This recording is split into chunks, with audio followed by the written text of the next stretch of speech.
¿Qué tal, familia? ¿Cómo les va? Iglesia de Dios San Pedro.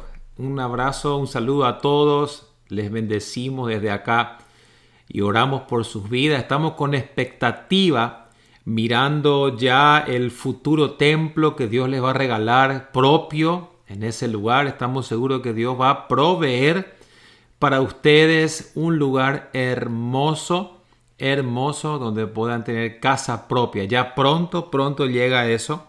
Oren cada vez que se reúnen juntos en la iglesia. Oren por eso.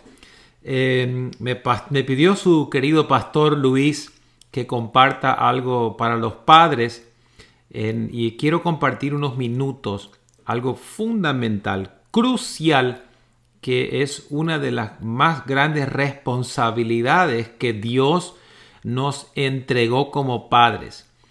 Quiero también después que preste atención porque el pastor les va a comentar de unos cursos que tenemos para padres. Usted no puede pretender ser un buen padre si no se capacita, si no toma entrenamiento para eso. A veces oramos, pero hacemos mal las cosas. Y ahí está el problema, porque además de orar, tenemos que obrar correctamente. Y tenemos como iglesia un montón de herramientas que le pueden ayudar para no equivocarse en la paternidad y que mañana tus hijos te traigan alegría. Hoy quiero hablarte unos minutitos acerca de la importancia de velar, escucha bien, por el crecimiento espiritual de nuestros hijos. Cuando hablo de crecimiento espiritual, estoy hablando de madurez espiritual.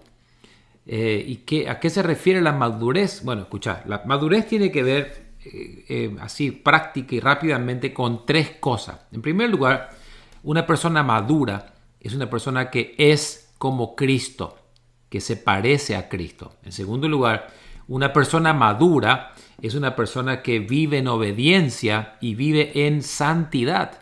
Eso es una persona madura. Y tercer lugar, una persona madura espiritualmente es una persona que da fruto.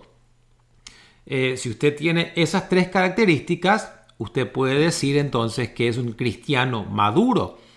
La madurez espiritual no tiene nada que ver con tiempo de permanencia en la iglesia. Hay personas que llevan 20 años en la iglesia y son unos inmaduros de primera. Viven pecando, se viven ofendiendo a todo el mundo y causando división. O sea, no confundamos el tiempo de permanencia. ¿Cuánto tiempo ya tenés? No, yo me bauticé en el año 70. Y sí, puede ser, pero sos un inmaduro terrible que aún hace berrinches todo el tiempo. La madurez espiritual también tiene que ver con poder ejercitar nuestra fe. Y nuestro objetivo como padres es que nuestros hijos, así como maduran en lo físico, también maduren espiritualmente. Que ellos maduren emocionalmente, no solamente que se crezcan. De repente usted está criando fortachones, fornidos, grandes hombres, pero por dentro son niños espiritualmente y son niños en las emociones que hacen berrinches todo el día y está criando un marido berrinchoso mañana, un marido caprichoso. Ese no es el objetivo. La Biblia habla de tres tipos de fe. Escucha, habla de la fe pequeña, habla de la fe grande e incluso habla de la ausencia de fe, de la gente que no tiene fe. A todos se nos dio una medida de fe. Y lo que el Señor quiere es que nosotros desarrollemos esa medida de fe que nos dio a nosotros y esa medida de fe que colocó en el corazón de nuestros hijos. Lucas capítulo 2 versículo 52, escuchate, lo leo, dice así: y Jesús crecía en sabiduría, en estatura y en gracia para con Dios y los hombres. Yo sé que usted está cumpliendo con su rol de alimentar a sus hijos quizás fabulosamente y le felicito por eso. Pero ¿cómo están creciendo tus hijos espiritualmente? ¿Cómo están creciendo tus hijos emocionalmente? No te preocupes. No, a veces nosotros nos equivocamos porque pensamos que, bueno, él está creciendo sano, fuerte, mira qué fuerza tiene, mira cómo patea la pelota. Eso es una parte. Y cómo están emocionalmente, cómo están espiritualmente. Y una fe inmadura, ¿cómo yo sé que una persona tiene fe inmadura? Y esto va para vos también, papá. Escucha, una persona con una fe inmadura va a ser inconstante, o sea que está y no está. Falta de compromiso. Sí, pastor, ahí voy a estar a las 9 de la mañana. Cric, cric, uy, la tipo. No vino, faltó. ¿Entendés? Entonces, esa falta de compromiso, esa inconstancia, esa ausencia de fruto. Y quizás vos decís que sos un cristiano maduro y bueno, mostrame tu fruto, quiero ver.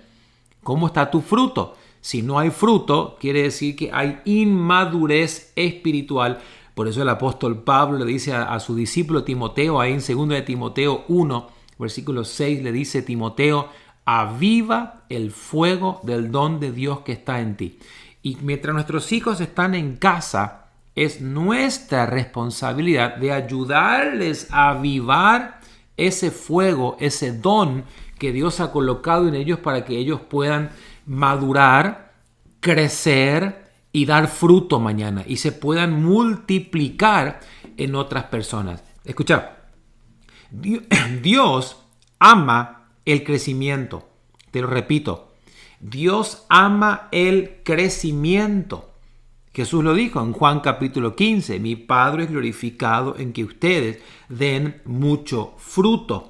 El estancamiento espiritual es una clara muestra de que algo no está bien en nuestras vidas, en la vida de nuestros hijos. Si un niño no crece y no se desarrolla, usted va al médico y dice, ¿qué le pasa, doctor? Tendría que los otros niños de su edad ya le llevan una cabeza y este no crece. ¿Qué tiene?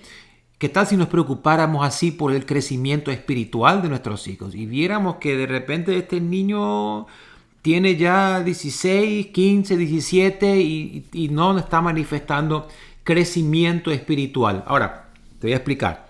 El crecimiento espiritual está íntimamente ligado con un encuentro con Dios. ¿Escuchó? Una persona que se encuentra con Dios, ahí es que una persona empieza a crecer. Job nos habla, creo que es la enfermedad del siglo XXI, no solamente de los niños, de los adolescentes, sino también de los adultos nosotros. Y Job dice esto después que él es restaurado. Dice, de oídas te había oído, mas ahora mis ojos te ven. Job dice, yo no te conocía, Señor. Yo te conocía dice qué. Y creo que ese es el problema que tenemos hoy. Nuestros hijos no están experimentando a Dios de primera mano. Simplemente escuchan hablar del Dios de sus padres. Ellos no tienen una experiencia con Dios. Entonces, al no tener una experiencia, cómo se define eso? Estar en la iglesia sin tener una experiencia con Dios, eso se define como religiosidad. Entonces ellos simplemente están en un culto o en un acto religioso, pero ellos no conocen a Dios. Y el peligro más grande es que nuestros hijos abracen una religión, pero no nuestra experiencia, no lo que nosotros estamos viviendo, no nuestro compromiso, nuestra pasión. Y creo que este tipo de relación con Dios ha sido la causa por la cual muchos hoy se han apartado de la fe. Lo que te quiero decir es que nosotros deberíamos lograr como máxima meta posible proponernos que nuestros hijos, que nuestro Dios se convierta en el Dios de nuestros hijos. Que el Dios al cual yo sirvo, al cual yo adoro y al cual yo toco y que yo experimenté, ese Dios pueda también conocer mis hijos. Lastimosamente, muchos jóvenes, escuchad bien lo que te voy a decir ahora, muchos jóvenes adoran al Dios de su padre, pero de manera distante. Y van a la iglesia y están sentados ahí todos los domingos en primera fila, pero ¿han visto a Dios? ¿Han conocido a Dios o simplemente adoran al Dios de sus padres de manera distante porque no lo han conocido, no lo han tocado, no lo adoran de forma personal? Y esto se debe a que nunca han tenido un encuentro genuino con Dios. En otras palabras, no han madurado espiritualmente. Se han quedado ahí, se han detenido en su crecimiento. Por eso le repito esto: no hay manera de tener una relación con Dios por medio de terceras personas. Usted no puede decir, no, y yo adoro al Dios de mi abuela. No. Yo adoro al Dios de mis padres porque yo no lo conozco, pero cuando mamá ora, Dios le escucha. Dios es un Dios personal, Él no tiene nietos y nosotros tenemos que asegurarnos que nuestros hijos puedan tocar, conocer a Dios de manera personal. Entonces, ¿qué es lo que te quiero pedir? Papá, mamá, escucha, a partir de hoy empiecen a orar para que sus hijos tengan un encuentro personal con Dios, como lo tuvo Jacob, como lo tuvo Job, como lo tuvo Pablo el apóstol, como lo tuvo Isaías y cada uno de los grandes héroes de la Biblia. Recién después de que una persona tiene un encuentro con Dios y lo conoce a Dios, puede exclamar, por ejemplo, lo que dijo el profeta Isaías allá en el capítulo 6 de su libro. Isaías, después que escucha la voz de Dios, ¿qué le dijo? Heme aquí, envíame a mí. ¿Cómo queremos que Dios le revele su propósito a nuestros hijos? ¿Cómo queremos que Dios los envíe si ellos nunca lo pudieron ver? El apóstol Pablo, cuando tuvo el encuentro con Cristo, cayó del caballo y ¿qué dijo? ¿Qué quieres que haga, Señor? Estaba equivocado en lo que estaba haciendo, pero cuando tuvo un encuentro con Cristo, fíjate su oración: Señor, ¿qué quieres que haga? Y los discípulos, por ejemplo, Pedro, Jacobo y Juan, dice que cuando Jesús se le fue revelado de quién Él era, dice que abandonaron todo. Dejaron la barca, dejaron los peces, dejaron la pesca milagrosa y lo siguieron a Jesús. Porque lo pudieron ver, lo pudieron conocer. Entonces, ¿cómo yo quiero pretender de que mis hijos puedan seguir a Jesús y puedan decir: Señor, me rindo, lo entrego todo, ¿qué querés que haga? Si nunca tuvieron un encuentro con Dios todavía. En el primer libro de Corintios, capítulo 4, el versículo 4, el apóstol Pablo dice claramente: el Dios de este siglo, Dios con minúscula, refiriéndose a Satanás, el Dios de este siglo encegueció el entendimiento de las personas para que no les resplandezca la luz del evangelio de Cristo. Y cuando nosotros leemos ese texto, ahí dice que encegueció el entendimiento de las personas, yo incluso agregaría ahí: encegueció a nuestros hijos, encegueció a la iglesia para que no les resplandezca la luz de Cristo. Entonces usted va a ver gente que están domingo tras domingo en la iglesia, pero corriendo detrás de afanes mundanales, corriendo atrás de cualquier cosa, corriendo atrás de, vaya a saber, distraídos con cosas que realmente no son de Dios. El Dios de este siglo, ¿será que no encegueció tu entendimiento, papá, mamá, o el entendimiento de tus hijos? Entonces, oremos todos los días para que el Espíritu Santo quite la venda y abra los ojos, en primer lugar nuestro, para que podamos tener una experiencia de primera mano con el Señor y que el diablo no pueda enceguecer el entendimiento. Ojo acá, ojo. Quizás estás orando para que Dios abra el entendimiento de tus hijos o quite la venda de sus ojos y sos vos mismo el que nunca tuvo todavía un encuentro con el Señor cara a cara. Y estás queriendo que Dios quite la venda de los ojos de tus hijos y en realidad sos vos mismo el que necesita un encuentro con Dios de primera mano.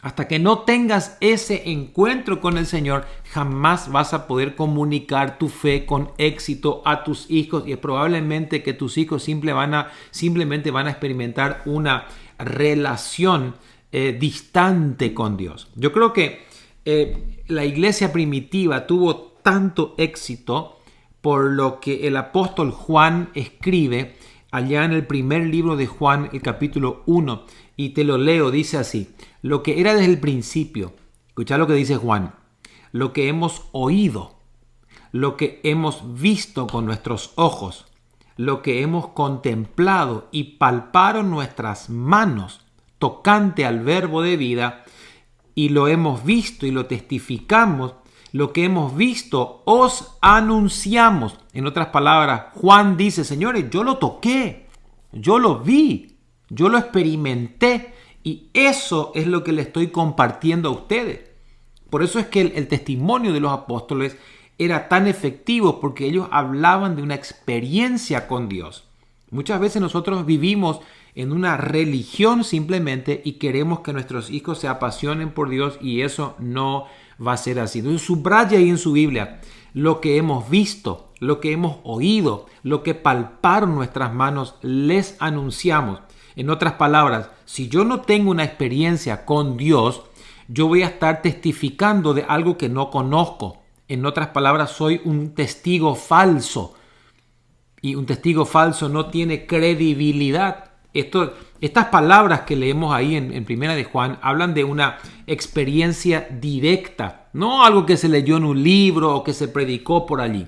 Éxodo 20 creo que es probablemente uno de los pasajes más trágicos de la historia del pueblo de Israel, porque quiero que piensen, Dios estaba sacando a su pueblo de Egipto, Dios lo estaba llevando a la tierra prometida, y quizás anhelaba ese momento en el Sinaí cuando Él por primera vez se manifestaba al pueblo y darse a conocer y mostrarles su gloria y mostrarles todo quién era Él en realidad. Y entonces usted lee ahí en Éxodo 20, dice que Dios desciende sobre el monte tiembla, se escuchan truenos, se ven relámpagos, el monte Sinaí temblaba por la gloria de Dios que había descendido, y dice que se escuchaba un sonido de bocina ensordecedor, el monte entero humeaba y el pueblo se puso a temblar. Escucha esto: y se pusieron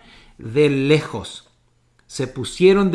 y dijeron, y acá escuchar lo que le piden, y cada vez que leo esto digo: ay Señor, qué triste lo que sucedió acá. Y dice que le dicen a Moisés: habla tú con nosotros y nosotros oiremos, pero no hable Dios con nosotros para que no muramos. Esa fue la peor petición que el pueblo le pudo haber hecho a Moisés. En otras palabras, Moisés, dice el versículo 21, entonces el pueblo, escucha esto, estuvo a lo lejos y Moisés se acercó a la oscuridad a donde estaba Dios. Eso es lo que la gente hoy quiere. Y le dice: pastor, váyase usted a escuchar a Dios y después viene y me cuenta lo que Dios dice. Y me predica un sermón así ungido. El domingo por la mañana me pone la mano para que me dé todo pirirí por la cabeza y yo me voy allá a bailar alrededor del becerro. Y nosotros queremos vivir así, de esa manera, y queremos que nuestros hijos después se apasionen por Dios. Y ellos van a decir: papá, tu Dios no existe.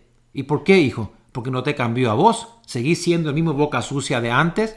Seguís enojándote y maldiciendo todo el día. Siendo infiel a mamá. No veo que tengas una intimidad con Dios. No lees la Biblia, no orás, no tenés compromiso con la iglesia. Entonces tu hijo, ¿qué dice? No, esto no sirve. Yo me voy a buscar mi propio Dios. Y es lo que está pasando hoy, porque nosotros no queremos subir al monte. Fíjate lo que dijo al pueblo. Dice: sube tú al monte porque no queremos morir. El pueblo tuvo miedo y dice: no quería morir. Y de eso se trata de morir. La gente no quiere ir a la presencia de Dios porque no quiere morir a sus pasiones, a sus deseos, a sus malos hábitos, a su vieja vida. Entonces quieren que los hijos después se apasionen por Dios. Y si nosotros queremos que nuestros hijos amen al Señor, nosotros tenemos que subir a la montaña. Y como cuando Moisés bajó de la montaña, ¿cómo bajó? Su rostro brillaba y ellos van a decir: papá, ¿qué te pasa? Es que estuve en la presencia de Dios, me cambió mi manera de hablar. La presencia de Dios me cambió la manera de pensar, me cambió mis prioridades. Pero es como queremos empujar a nuestros hijos al monte arriba y nosotros quedarnos abajo. Cuidado, mi hermano, porque la religión siempre te va a permitir adorar desde la distancia, con rituales, con un mediador, ¿no? El pastor es el que va al monte, el pastor es el que ora. Yo acá me quedo nomás abajo para escuchar lo que Dios dice. Entonces queremos adorar a Dios de manera, ya está mi Dios, lejos, no. Y para adorar a Dios hay que subir al monte, hay que morir todos los días. Por eso la relación requiere intimidad, transparencia, requiere muerte. Y ahí recién es que tus hijos van a poder abrazar a tu Dios. Ay, qué terrible está esto, ¿verdad? Pastor, vaya usted y escuche a Dios y después me cuenta lo que Dios dice.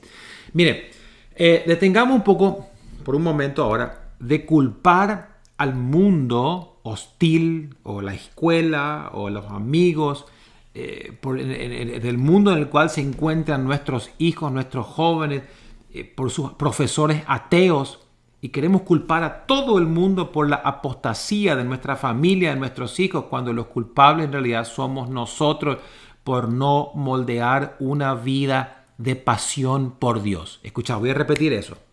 Para de culpar a la gente, a los profesores, a los amigos, a la sociedad, por la falta de compromiso de tus hijos, cuando en realidad los culpables somos nosotros, porque ellos no han visto nuestra pasión, no han visto nuestro compromiso, no han visto el deseo que tenemos de servir al Señor. Y nuestros hijos en realidad no se pierden en la escuela.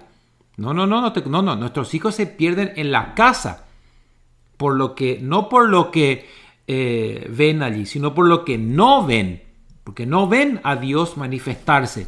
No. Nuestros hijos no se pierden allá, se pierden acá por la falta de discipulado. Entonces, nada en este mundo debería ser más importante para nosotros como padres que ver a Cristo formado en cada uno de nuestros hijos. Termino. ¿Cómo hago para que Cristo sea formado en mis hijos? Sencillamente, conviértase usted en una Biblia con patas para sus hijos. Que tus hijos puedan verte a ti y en lugar de quizás sin leer la Biblia, puedan leer toda la Biblia en tus palabras, en tus actos, en tus actitudes, en cómo tratas a tu esposa, a tu esposo, en cómo los tratas a ellos. Somos nosotros mismos que los estamos empujando a veces afuera de la presencia del Señor por la manera que los tratamos, por la manera que les hablamos. Dios nos libre de eso. Y oro para que el Señor te permita ver a todos tus hijos sirviendo a Cristo. Que el Señor te permita ver el cumplimiento de todas las promesas que están en su palabra para ti y que tu familia sea literalmente un pequeño cielo en la tierra.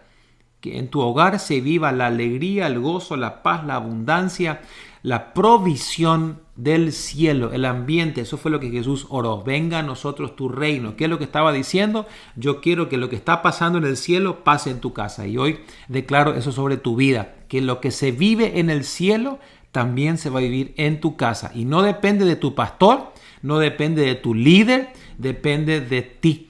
Que tú vivas y atraigas al Señor. Hagan que su casa sea algo irresistible para Dios y que Dios diga, no, yo me quiero mudar allá a San Pedro, al barrio San Pedro, a la casa, de la familia Jiménez, porque ahí sí que me siento tan bien cuando voy a esa casa. Cómo me adoran, cómo me buscan, cómo me sirven en ese lugar. Amén. Ok, Dios te bendiga, mi hermano, y declaro que de tus hijos Dios la va a levantar la próxima generación de apóstoles, profetas, evangelistas, pastores, maestros, presidentes, diputados, senadores, hombres del reino que van a transformar este país y el mundo.